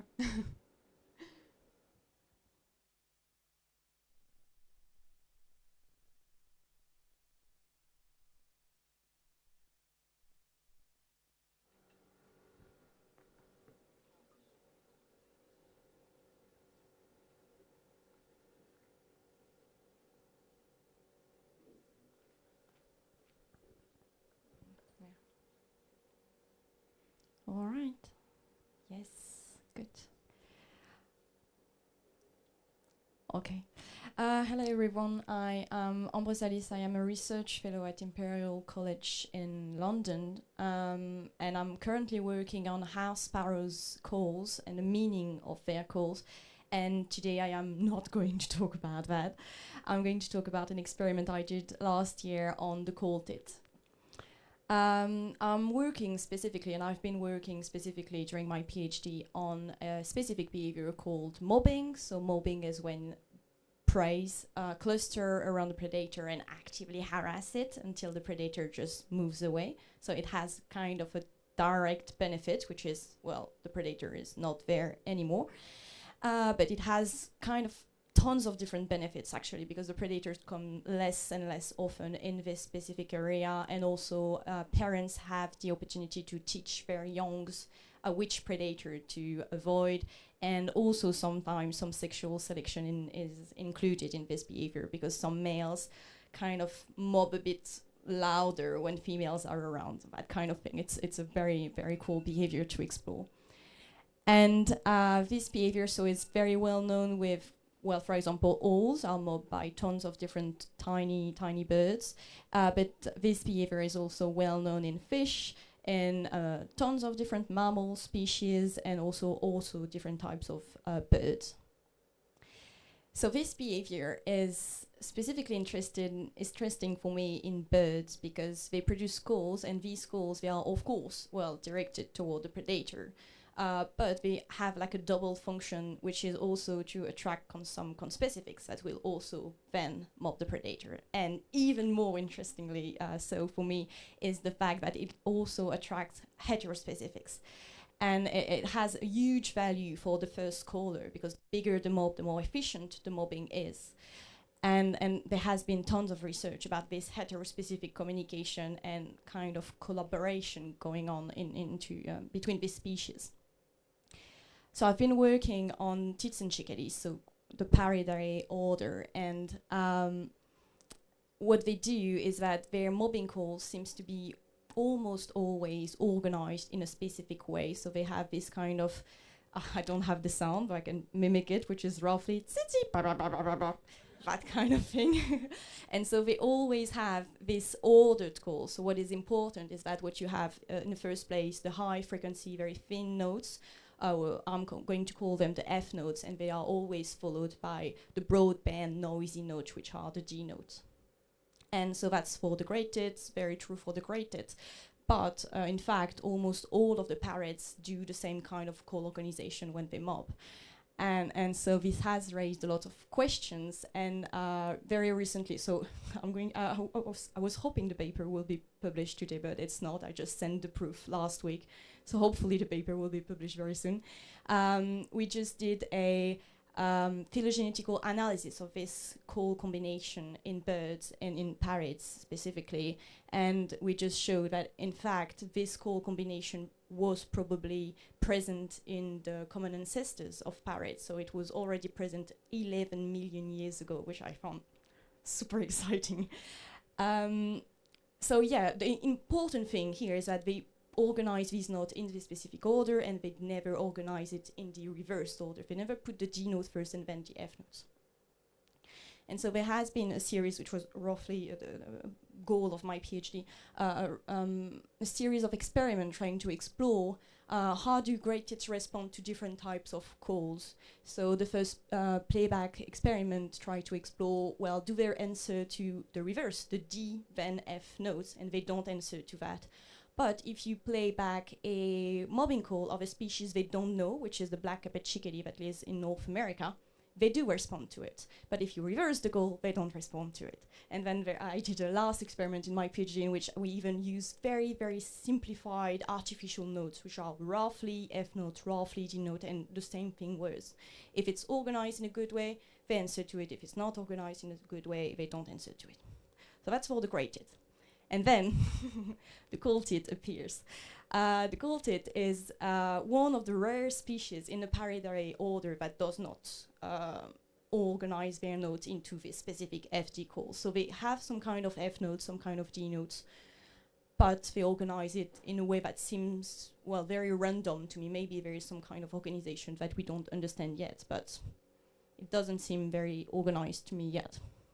And so what we ask is that, well, do they care about this order? Do they have this kind of same bias toward the FD order in conspecific communication, but also maybe in heterospecific communication? The first hypothesis is that, okay, they don't seem to have any kind of FD organization, so they probably don't care in all settings, conspecific, heterospecific, or even unknown artificial notes, they don't care. And the second hypothesis is that, well, in fact, maybe they don't care in conspecific settings, but maybe they care in heterospecifics, because in fact, why I am telling this is that there has been an experiment showing that cool tits responded to the great tits that they know in their natural order, but then they did not answer to the reverse call. So we kind of have a beginning of an answer here. It seems that they do care about the order in a heterospecific setting. So to explore that a bit more fully, we did a playback experiment. So it was 750 tests in the southwest of France in a very simple playback experiment. We put a loudspeaker outside in the forest, and after a minute we just watch who is coming. That is why mobbing is so cool to test, because you have the answer that is straight away in front of you. Super cool to do. And so yeah, if some bird approach and produce some specific mobbing calls that I'm beginning to know very well now, they were considered as, well, answering the mobbing call. So we had 10 different playback experiments, playback treatments, sorry. The first one, so yeah, we had 3 different types of notes that could be in the playback, either the cool tit notes, the great tit notes, or some artificial notes. And they could be organized in 3 different ways. The cool tits natural order, the great tits natural order, which is the FD call, or the unnatural order, which the DF reversed call. So The cold tit notes in their natural order is kind of our positive control, right? They should answer to that, no problem with that.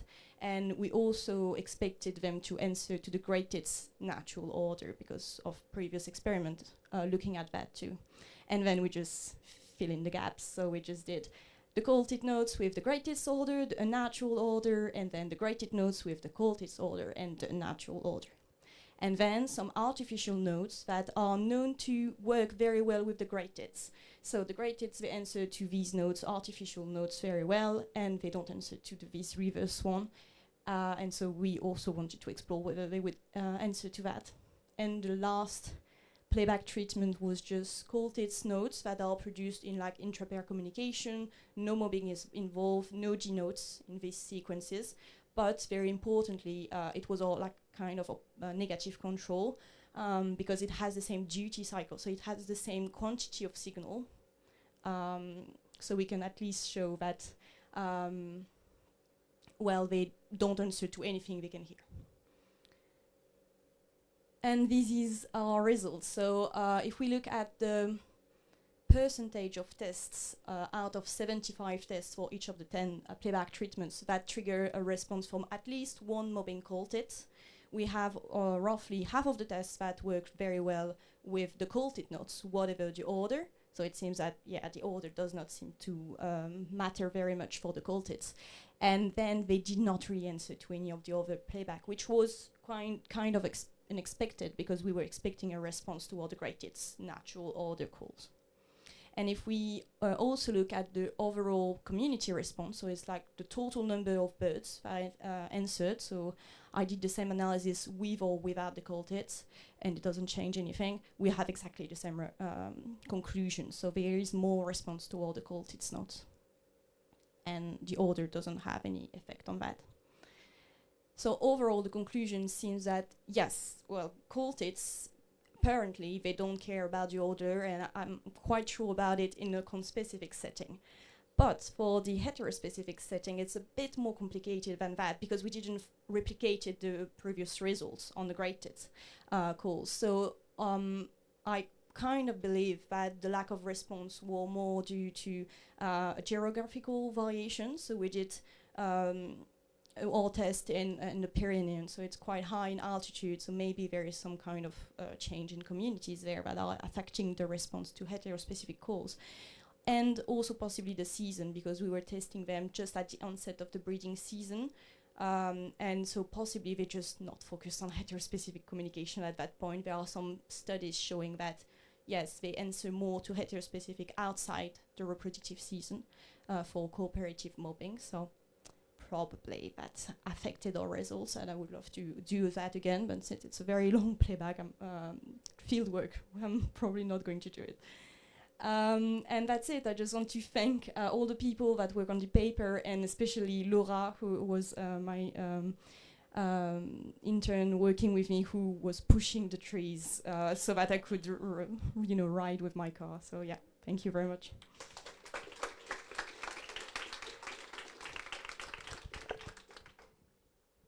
Super interesting. Do you have any questions, Philip? Thank you. Very interesting talk. I might not have understand it well, so if not, you get it. You go to tell me. But when you are showing the result for the community, it means that even the great tit did not respond to the great tit songs. Yes. All right. So our guess is that it was weird because we tested these birds in. Okay. So first, 1/10 of the tests that we did were specifically in an area that is monitored very precisely by the researchers there, and they know that half of the nest box are used by great tits and half of them are used by the cold tits. So we were thinking, okay, this zone at least we sure there are some cold tits and great tits, and so then we selected the same environments around, so that we were thinking, okay, there should be some great tits too, based on the elevation. We were not going too high because they are not there anymore. And yeah, it seemed that the overall response from the great tits was not that high. So we believe that just the density was probably a bit lower than the cold tits. And so we think the relative density has some impact there, probably. I would love to test that. It's a bit annoying to do, I guess. That makes sense. Thank you.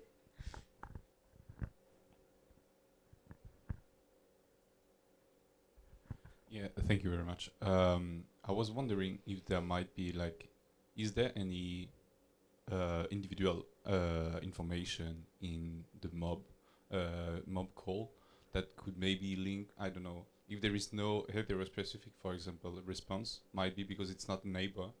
So if they are territorial or something like that, like they don't have to care because he's already an intruder. Yeah, I'm thinking, I'm thinking about whether I know some studies showing individuality in the mobbing calls, and I have none of them in my head right now, so I can't answer to that. My guess would be that usually the hypothesis is that in alarm calls the individuality is a bit lower than in like contact call, but I have no idea whether that what I can say is that all of the other playback experiment I did was during my thesis, which was in Lyon. We also used playbacks from birds that are absolutely not known by the other birds, and it worked quite well. So it could be a factor, but not the main one, I think. Yeah. Hi, thank you very much. I was wondering if there could be some, so two things. First, difference in predation pressure depending on the place, and also if cold tits had a bit of different behavior. I know some tits are like migratory or like so perhaps different response than to predators linked to their behavior. So what we know from the so first the predation risk, I try to explore that, and the information we have is that it seems that it's roughly the same as in, for example, the previous experiment done in the northeast of France. And the cold tits is, we know that they answer pretty well to mobbing calls from both conspecific and heterospecifics. It almost has the rank of community informant species based on a paper done in the UK. So my guess is that they are known to answer to very well to this kind of heterospecific calls. That's all I can say. Sorry, we don't have time for more questions, but yeah, feel free to ask her afterwards.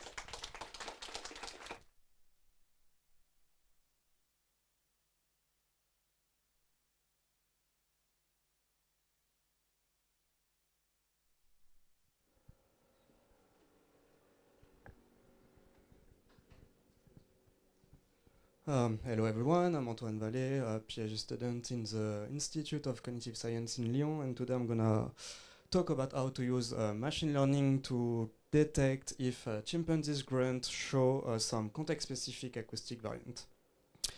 So this study is based on the social complexity hypothesis, which suggests that species who have a more complex social system tend to have also a more complex communication system, with the idea of a coevolution between the two systems.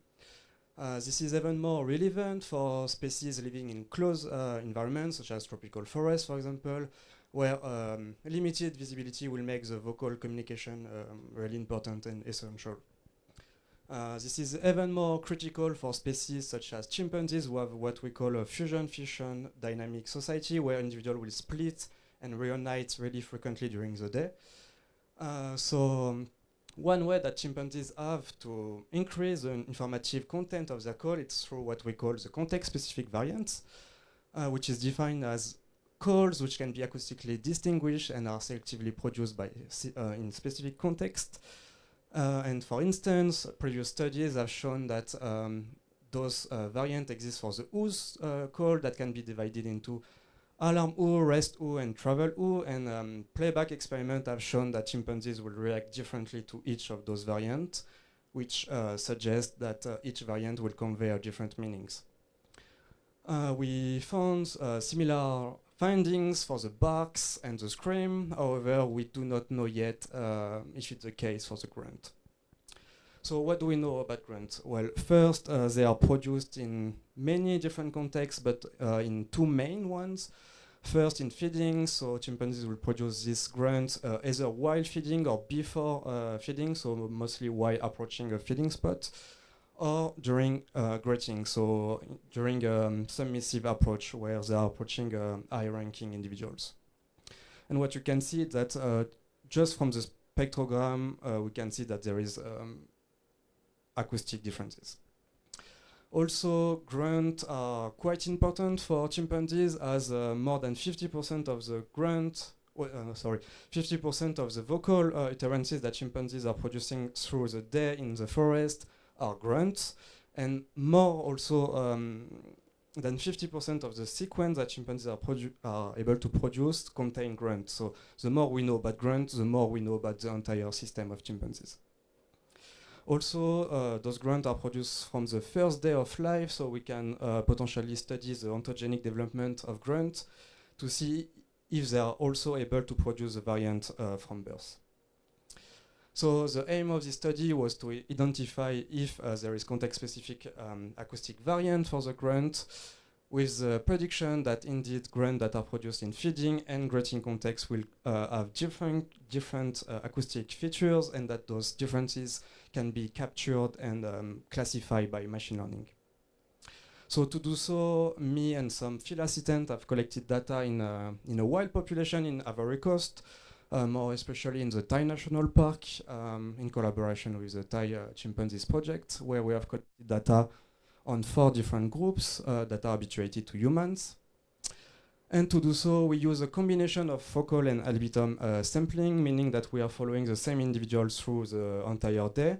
We are collecting all the vocalization that this individual will produce, and also we are collecting the vocalization of all the individuals around as soon as we know the identity of the individual and the context of production.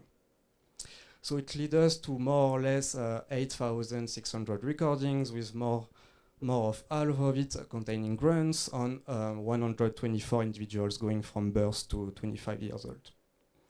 Also, each time we are recording the vocalization, we are recording information about the behavior and the environment that occur during the production of the call to know what was the context of production.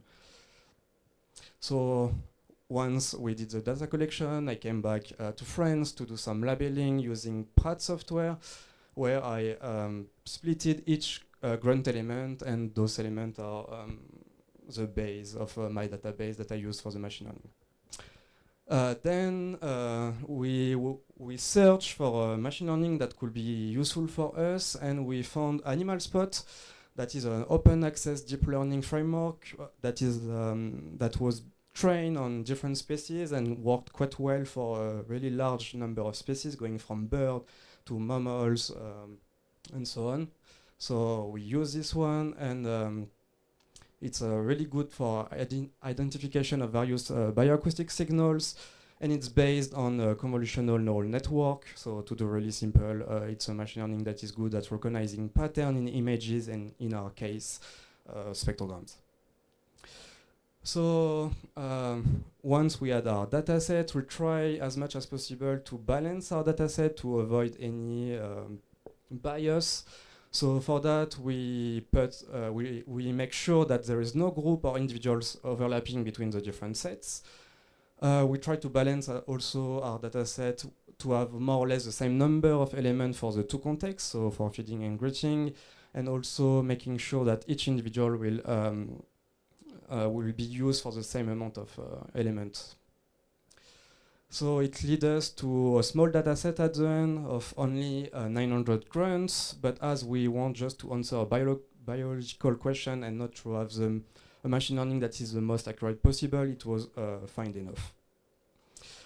And we obtained quite a good result with a machine learning that was able to correctly classify the 2 grunts at 82% with no big differences between the 2 contexts of production.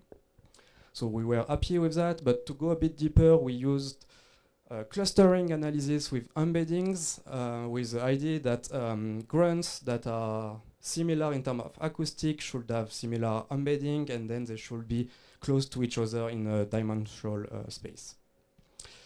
So I did that with 3 different methods, and what you can see, it's more or less a similar pattern, with the feeding being on one side and the grunting on the other side.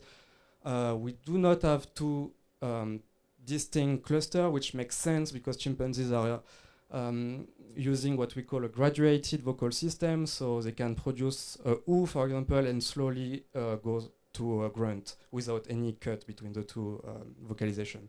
So it makes sense to have something that is continuous. Then I did also the same, but this time with some unsupervised clustering analysis, and here again we can find two clusters, even if here it seems to be less accurate. So I will have a tendency to trust more the three first methods. So to conclude, this result seems to show that indeed the context-specific variant exists. However, we do not know if there is more than two variants, because we asked the machine learning to classify in two classes, so grading or feeding, but potentially there is more than that. And it's one hypothesis that we have, it's that actually for the feeding there is probably 3 or 4 different variants with a lot of variability for this call. Also, we do not know which acoustic parameters define each variant, as machine learning is a black box. So to do so, we will probably do some discriminant function analysis. And to finish, what I'm planning to do next will be to first investigate the ontogeny development of grunt, because here what I shown you, it was only for adult dataset. But what I want to do is now to put some infant calls and see if the machine learning is still able to classify correctly. And finally, I will do the same method, but this time with some unsupervised machine learning to mainly answer the question of how many variants, because here we are not asking the machine learning to divide in two, but it will give us a number of clusters that he will define by himself. So potentially we can have a better idea of how many variants. Thank you very much.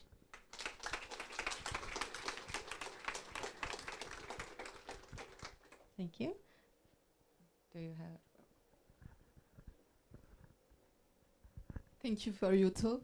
Have you considered that maybe in the feeding the variants are because they like food or not? Maybe it's a very silly questions, but like happy or sad grunts. Yes, it's something that people. Well, you have two sides with the primatology.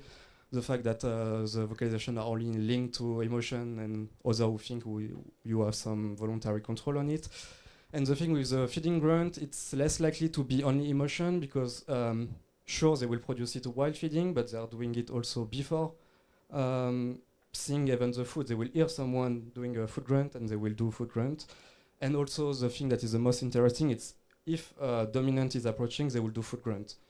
Okay. Meaning that basically they say to the dominant, there is food, don't aggress me. Okay. So there is some control on it. So it cannot be only emotional. It could be emotional, but not only. Okay. I guess similar to that, if they produce them while feeding, do they have like food actively in their mouth, and then that influences maybe the sound emission? Yeah, I thought a lot about it, but I don't know how to fix this problem. I think the fact that they will eat something will for sure change the acoustic parameters, but I already saw that they're able to quickly change the acoustic parameters without food in their mouth. That means the variability that we see, it's not only due to the fact that they're eating. Okay. It's a bias, but I think we will need some videos to be able to know if the food grunt that they're producing was with food in the mouth or not. Yeah, without videos, I don't know how to control for that. But yeah, I thought about it. Okay, thank you.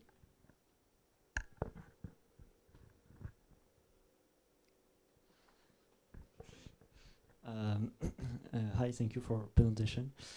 Just I have a question. Did you control the distance of recording points? Because I was in a rainforest at the time, and the sound quickly go in few meters. You lost a lot of low sounds at the ground, at least. So we are lucky.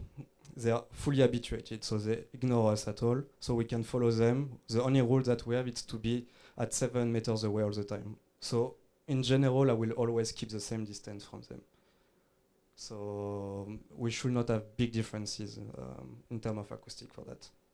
And if they're far, I don't know who is producing the sound, and I don't know the context. So we do not have such call.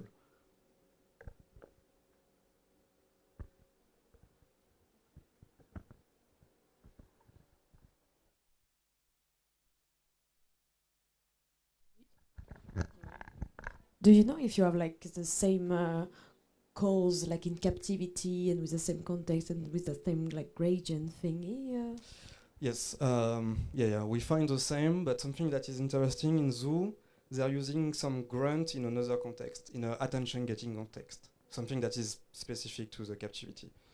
But other case, yeah, it's most likely innate calls. They do not need to be exposed to foot grunt to know how to do a foot grunt.